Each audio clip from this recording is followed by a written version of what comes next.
नमस्कार दोस्तों, मिनी संसद दबंग दिल्ली तमाम ऐसे चैनलों पर आपका हार्दिक स्वागत अभिनंदन करते हैं। आज एक आपसे ऐसी महान विभूति से मिलाने चल रहे हैं जो बहुत जाना पहचाना एक चेहरा से है।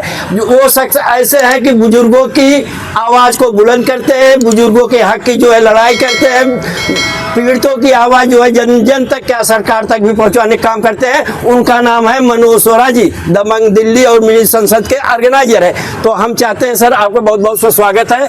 हमने बड़ा नाम सुना है कि आप बुजुर्गों की जो है बहुत प्रखरता से आवाज़ उठाते हैं। देखिए, आवाज़ तो किसी की भी हो उठानी चाहिए। एक पत्रकार का काम है, एक पत्रकारिता एक धर्म है। जो दबा है, कुचला है, पीड़ित है, शोषित है, वंचित है, दलित है, कमज़ोर है, बुजुर्ग है, कोई भी ऐसा व्यक्ति है जिसकी आवाज़ सरप्रेस हो रही है, उसकी आवाज़ उठाने का काम नहीं।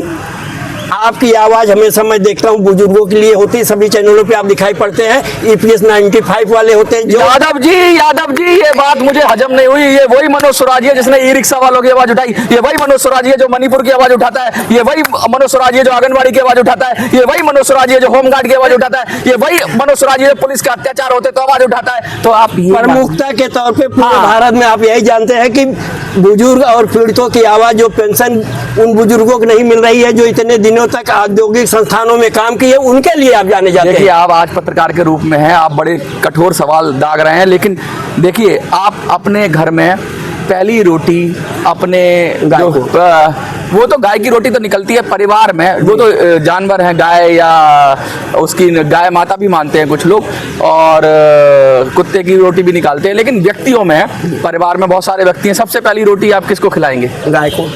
गाय के बाद मैं व्यक्तियों की बात कर रहा हूँ, बुजुर्गों को खिलाएंगे। जब आप बुजुर्गों की पहली रोटी खिला सकते हो, उनको प्रायोरिटी दे सकते हो, उनको सम्मान दे सकते हो, उनको मान सम्मान दे सकते हो, अपने माता पिता की इज्जत कर सकते हो, तो हम क्यों ना बुजुर्गों की बात मुखरता से उठाएं।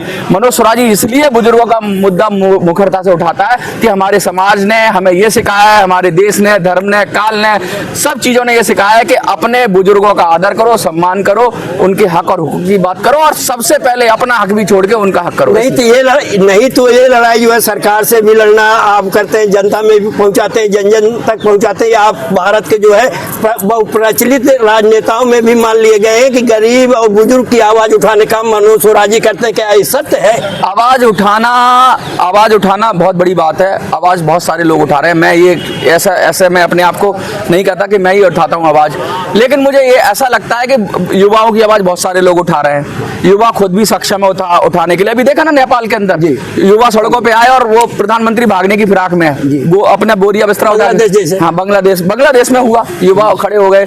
श्रीलंका में हुआ, युवा खड़े हो गए।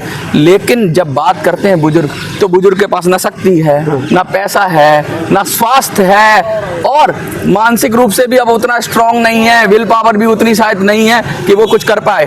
तो इसलिए बुजुर्गों की आवाज उठाना बहुत निहायत जरूरी हो जाता है, क्योंकि बुजुर्ग असहाय है। नहीं, देखिए, हम उसी वृक्ष के तने के पौधे हैं, उस बात वृक्ष के हैं जिनके छाया तले पले हैं। हम देखकर खुश होते हैं। आपको जो लोग YouTube चैनल पर देखते हैं, सुनते हैं, कमेंट करते हैं कि आप बहुत अच्छा उनकी हक की लड़ाई जो है, चाहे संसद मार्ग हो, रामलीला मैदान हो, जंतर मंतर हो, या नेताओं के आवाज से आप उठाते रहते हैं। संजी, आप तो मेरी तारीफ पे तारीफ किए जा रहे हैं, तारीफ नहीं है। मैं इसको स्वीकार नहीं करूंगा। मैं इसे स्वीकार नहीं करूंगा। मैं तो पत्रकारवादी आत्मा है। सफलता कहाँ तक आपको मिली? सुप्रीम कोर्ट नहीं मिली आवाज, क्या नहीं मिली सफलता? क्या संभावना भी नहीं है कि नहीं मिलेगी? मिलेगी। जब हमें दिल्ली के बुजुर्गों के लिए जब हमने आवाज़ उठाई, मैंने चुनाव लड़ा था तो कई मुद्दे थे उसमें। एक वृद्धा पेंशन का मुद्दा था। केजरीवाल जी आए, 80,000 लोगों के लिए फॉर्म खोला, 80,000 लोगों ने फॉर्म भरा, और उसमें से करीब 50 से 60,000 लोगों को पेंशन मिल गई। मेरे पड़ोस में जानने वाले को 16,000 आए हैं पेंशन अकाउंट में 5-6 महीने का। अभी बीजेपी सरकार, मतलब केजरीवाल ने दी, और बीजेपी सरकार के टाइम में पैसे आए हैं, तो उनकी नई पेंशन लगी। तो ये मेरी एक छोटी सी सफलता है। आपकी इस महान उपलब्धि से बुजुर्ग दिल्ली की जनता तो काफी खुश हुई कि आपने नहीं हुई भाई, जिनको पेंशन मिला, जीवन का एक आधार मिल गया, जीवन जीने की एक सरलता मिली, तो लोग खुश हुए। इतने लोगों को पेंशन मिली।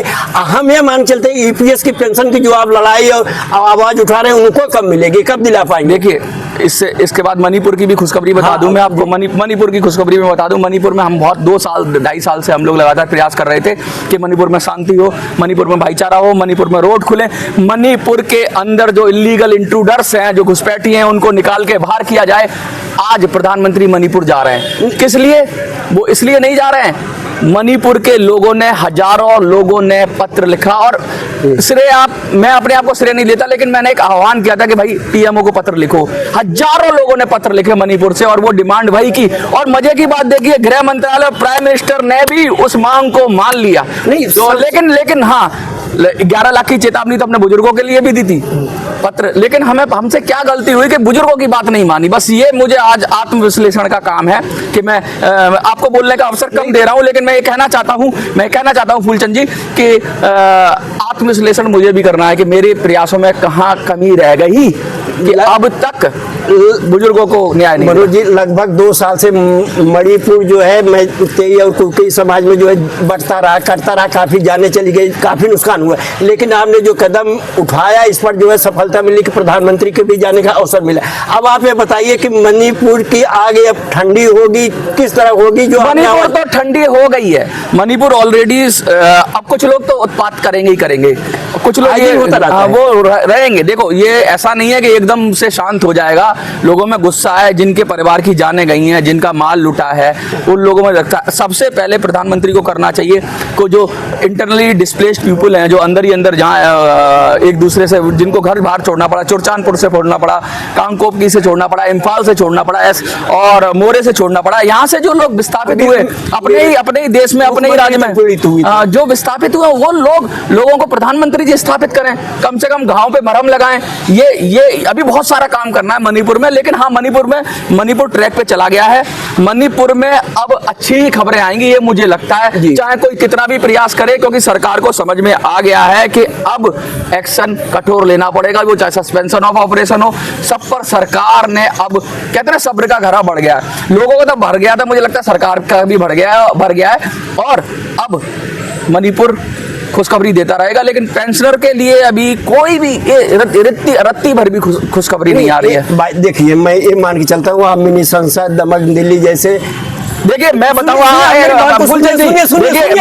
जाट 85 भी मेरे वीडियोस दिखाता है, हलचल टीवी भी मेरे वीडियो दिखाता है, वॉइस फॉर यू मेरे वीडियो दिखाता है, दूरदर्शी समाचार भी मेरे वीडियो दिखाता है, ये दो चैनल, कई बहुत सारे चैनल, आपका चैनल पे भी मेरा आता है, तो चैनल तो बेशुमार हैं भाई साहब। मैं ये कह रहा हूँ कि संसद भी दिखाता है, हाँ, सभी का नाम लीजिए ना, बहुचर्चित लोगों में है, कितना नाम लो। आप भाग्यशाली है कि जनता भाग्यशाली है कि आवाज बुजुर्ग की पेंशन को उठाते हैं तो उनको पेंशन मिलने लगी, ईपीएस की जो मिलने लगी, मणिपुर आपकी आवाज उठाने से प्रबल राजनेताओं की तरह असर क्यों जाता है? बहुत लोग आवाज उठाते हैं, बहुत सारे लोग आते हैं, चले जाते हैं, जंतर मंतर पर चिल्ला के। मैं खुशनसीब हूँ कि हजारों लाखों लोगों का प्यार। आपने फेसबुक पर वीडियो डाली, आपके चैनल पर 2.5 lakh, 5 lakh, voice for you पे 50,000, जाट 85 पर 1 लाख, अलग अलग चैनलों पे लाखों लोग देख रहे हैं। मणिपुर के लोग मेरी वीडियो निकाल कर डाल रहे हैं, तो ये मैं भाग्यशाली हूँ, उन्होंने मुझे बनाया है। बात मैं पूछ रहा हूँ कि कितने भाग्यशाली हो, जनता कितनी भाग्यशाली है? जनता भाग्यशाली नहीं है, कदम सफलता मिलती है, जनता देने वाली होती है। जनता ने लोगों को प्रधानमंत्री बना दिया, जनता ने लोगों को मुख्यमंत्री बना दिया, जनता ने मनोज सुराजी भी बना दिया। मनोज सुराजी को कौन जानता है? कौन जानता है मनोज सुराजी को? कोई नहीं जानता। मनोज सुराजी को बनाने वाले ये लोग हैं, इनका प्यार है। हाँ, लेकिन एक बात है, सत्य बोलता हूँ, कोशिश करता हूँ, मैं ये तो नहीं कहता सत्य का ठेकेदार हूँ, सत्य के करीब रहने की कोशिश करता हूँ। जितना सत्य के करीब रहूंगा, मैं आत्मचिंतन करता हूँ, आत्ममंथन करता हूँ, आत्मविश्लेषण करता हूँ, और देखता हूँ राइट लेफ्ट में ना जाऊं, बीच का रास्ता पकड़ूं। और बीच का रास्ता जब ये पकड़ोगे तो बड़ी कठिनाई होती है, ना तो इस पाले में हो ना उस पाले में हो, तो क्या पता विपक्ष वाले भी मारे, पक्ष वाले भी मारे, तो मनोज कभी त्रिशंकु की हालत हो जाती है। मनोज जी, आप इतने बड़े पत्रकार होकर के, अच्छे वक्ता हो, ये सब गुण सुन करके जनता आपकी बात, आवाज सुन करके, युवा, वृद्ध, बुजुर्ग, पीड़ित, दलित, शोषित, सब सुन करके आपसे प्रेरित होकर के जो है कार्य क्षेत्र में आ जाते हैं, ऐसा क्यों? देखिए, प्रेरणा तो कहीं से मिल जाती है। ऐसी ममता जहाँ पत्थर भी पूजे जाते हैं, ऐसी ममता जहाँ नदियों को माता कह करके बुलाते हैं, ऐसी श्रद्धा जहाँ देवता क्या पत्थर भी पूजे जाते हैं, मैं उस देश का वासी हूँ, जिस विदेश में गंगा बहती है। तो इस देश में लोग प्यार करने पे आते हैं ना, पत्थरों, पेड़ों, प्रकृति को, सबको प्यार करने लगते हैं। मैं तो जीता जागता इंसान हूँ और नर ही नारायण का रूप है। ईश्वर में, आपके ईश्वर में भगवान है। हम नमस्कार करते हैं तो आपके अंदर के देवता को नमस्कार करते हैं, आप मुझे नमस्कार करते हैं तो आप मेरे अंदर के देवता या ईश्वर को नमस्कार करते हैं। हम सब में ईश्वर है, हम सब ईश्वर की संतान है और हम सब के अंदर ईश्वर विद्वान है। तो कोई ऐसी बात है नहीं कि कहने को तो बहुत विशेष है, जब मैं था तब हरि नहीं अब हर है मैं ना है, तो कहने को तो बहुत बड़े भी हैं हम, और हम बिल्कुल तुच्छ भी हैं। ये तो जनता की बात। दोस्तों, आप कमेंट बॉक्स में बताइए कि आप मेरे साथ जुड़े थे। लेकिन आपसे मुझे एक शिकायत है, आपने मुझे, मेरी आलोचना मुझे खुद करनी पड़ी, आपने नहीं की, ये मुझे शिकायत है। आप पत्रकार के रूप में आए थे तो आपको तारीफ नहीं करनी थी, और तारीफ थी तो मेरे उसको चुभी, क्योंकि पत्रकार वही है जो आलोचना करे। मैं सत्यता के साथ आपके सामने, आपके सत्य के करीब रहे, सत्य के करीब रहे।